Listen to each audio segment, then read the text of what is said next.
Bonjour monsieur. Là nous sommes à Marseille. Pardon?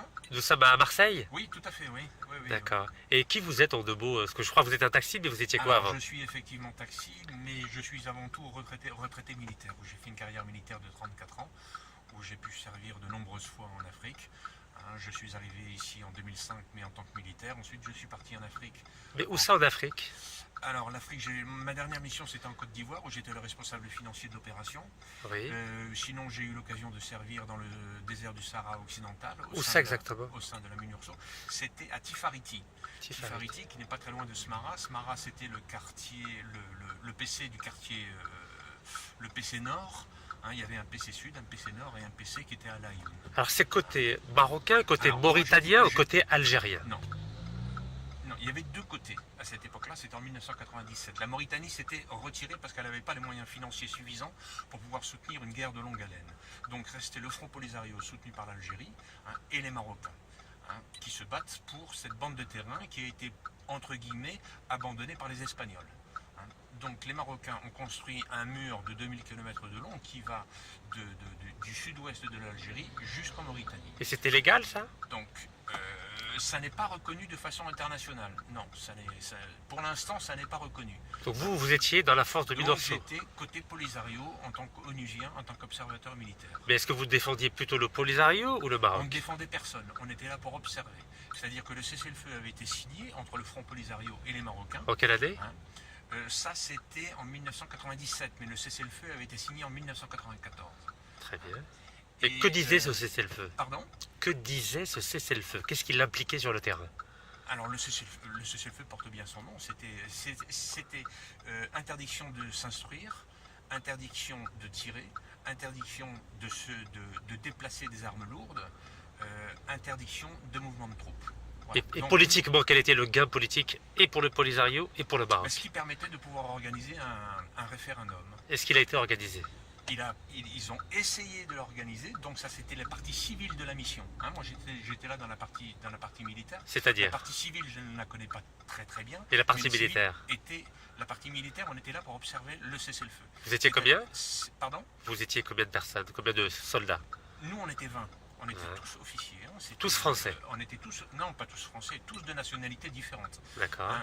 Donc on était tous à peu près du grade de capitaine ou commandant. Et votre On avait grade un à chef vous? qui était désigné, moi j'étais capitaine. D'accord. Et j'étais le responsable logistique du team site. Donc vous avez côtoyé que les Sahraouis du Polisario ou les Sahraouis du côté marocain?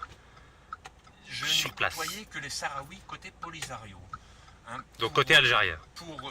Enfin côté algérien, non, pas côté algérien. Vous étiez sur la bande? Vous n'étiez pas Tindouf, on est d'accord? Ça n'est pas reconnu, c'est une bande neutre pour l'instant, si vous préférez.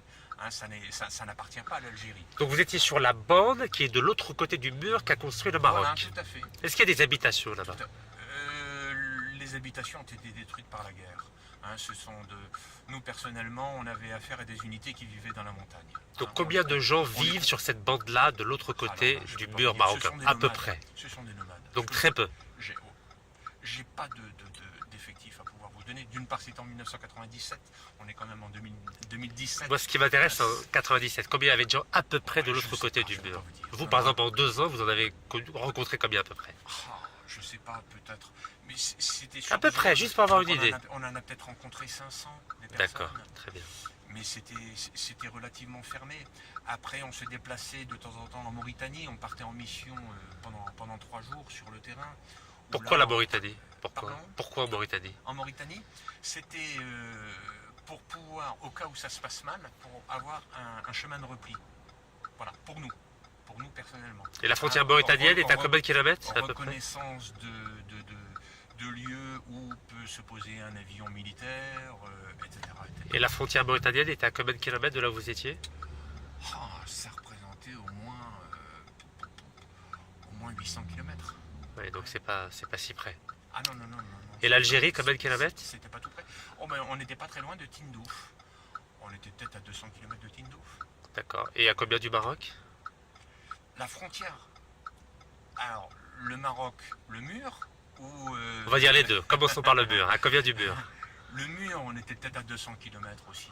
D'accord. Donc vous étiez à équidistance du Maroc et de l'Algérie. à 400 km du Maroc officiel, si je peux dire. Et vous, Reconnu. votre opinion personnelle, est-ce qu'il faut... J'ai pas à avoir d'opinion personnelle. Vous êtes retraité aujourd'hui, Oui, non, j'ai pas à avoir d'opinion même personnelle. en étant retraité. Oui, tout à fait. Mais vous êtes libre de tout engagement à l'égard du ministère de la Non, non, Défense. non, non, non, parce que j'avais, on a eu l'occasion d'aller du côté marocain aussi, ils ont de bonnes raisons. L'Algérie, à juste titre avec le Front Polisario, voudrait avoir cette bande de terrain qui pour l'instant est occupée par les Marocains.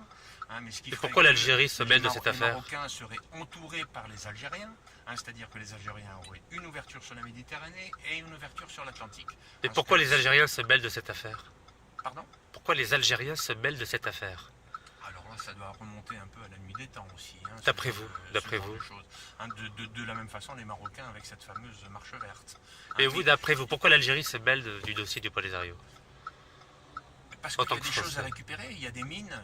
Il y a des mines de phosphate, il y a très certainement des nappes de pétrole, il y a très certainement du gaz, il y a des intérêts économiques énormes. Donc vous pensez que c'est uniquement pour des intérêts économiques que l'Algérie s'intéresse à ce dossier-là ou pour les droits de l'homme? Il y a, à mon avis, il y a les deux.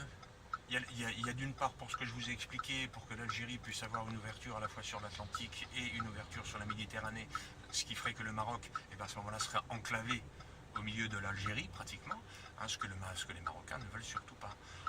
En quoi ça les dérangerait, les Marocains? Parce que les Marocains, les Algériens, ne se sont jamais très bien entendus. Hein, mon cher. À cause de quoi? Pourquoi ils s'entendent pas? C'est des musulmans, c'est des berbères, c'est des arabes? Entre autres, cette fameuse...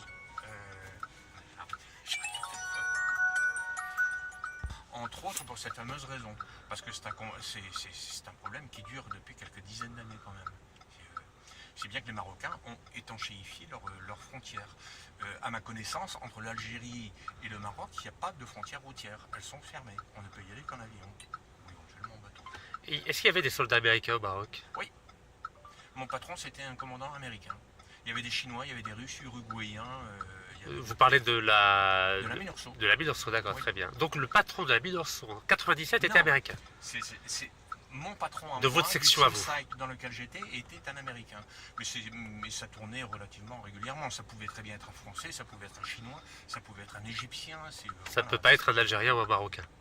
Que nenni. Non, parce qu'à ce moment-là, il y aurait eu du parti pris. Très bien. Mais en tout cas, merci beaucoup Voilà, pour cet mais je vous en éclairage. prie. C'était très intéressant.